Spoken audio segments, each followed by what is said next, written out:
Bismillahirrahmanirrahim. Hadirin, sejak zaman kegemilangan Kesultanan Melayu Melaka, tanah Melayu ini telah disulami dengan keindahan pegangan budi, akhlak dan akidah.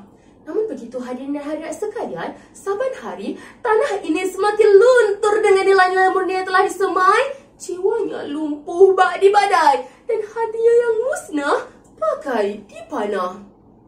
Assalamualaikum warahmatullahi wabarakatuh dan salam Malaysia Madani. Jutaan apresiasi kami titipkan Buat Nahoda pengerusi majlis, barisan panel hakim yang menjunjung mahkota keadilan, penjaga masa yang berpegang teguh pada prinsipal as, seterusnya hadirin maya pewaris bangsa negara Malaysia. Pagi yang indah diterangi sang mentari bak menyinari pagi, kami warnai dengan satu mandat untuk Pertiwi yang berbunyi Rukun Negara, Wahana Transformasi Negara.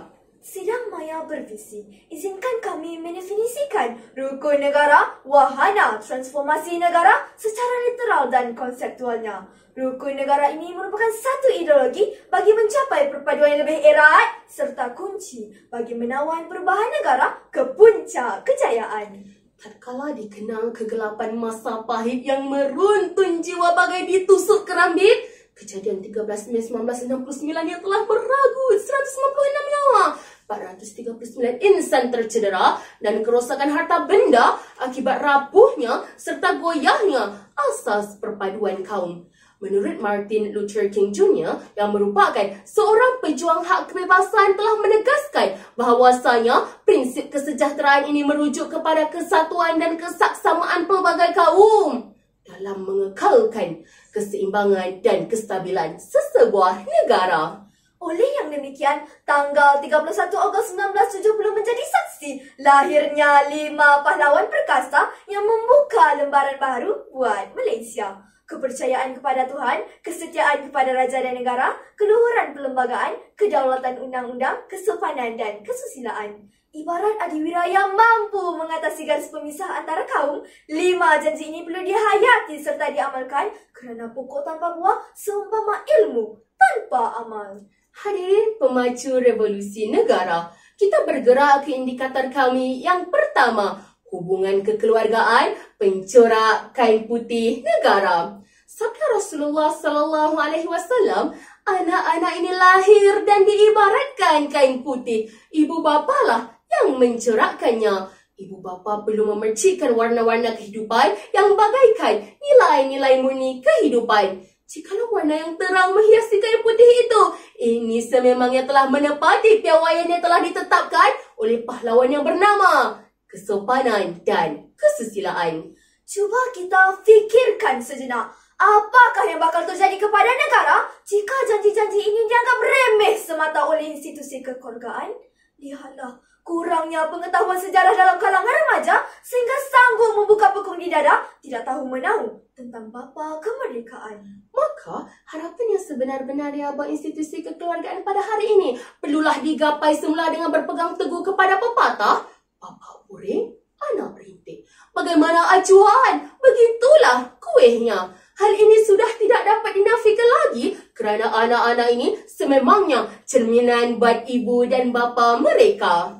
Hasilnya, modal insan kelas pertama yang berpegang janji untuk membangunkan peradaban negara dapat kita lahirkan bersama. Sidang hadirin penuh santun. Seterusnya, bergerak pula ke indikator kedua, asas pendidikan teras kemenjadian manusia. Guru insani pemangkin generasi madani. Tema Hari Guru pada tahun ini yang seharusnya dapat memberi implikasi signifikan kepada perubahan manusia.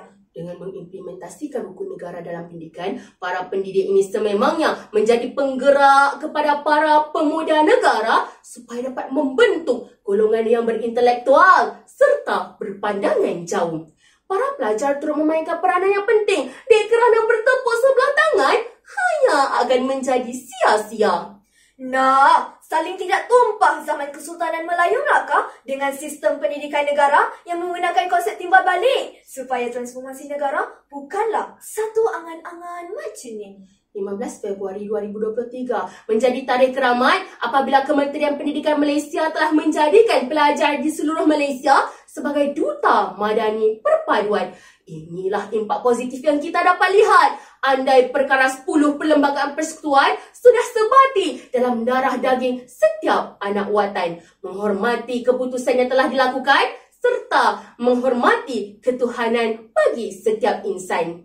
Hadirin yang cakna sekalian, kita sudah sampai ke destinasi terakhir, iaitu aspirasi pentadbiran teras peradaban negara. Mari kita lihat slogan kata yang telah dibawa oleh pemimpin nombor 1 negara, iaitu Malaysia Madani.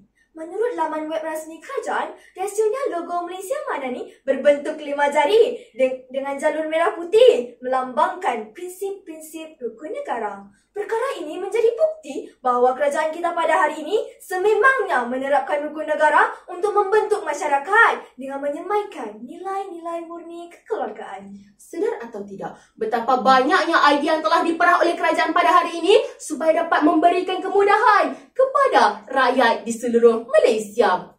Jualan madani dinikmati oleh semua golongan, menu rahmah dijadikan santapan bagi golongan kurang berkeupayaan.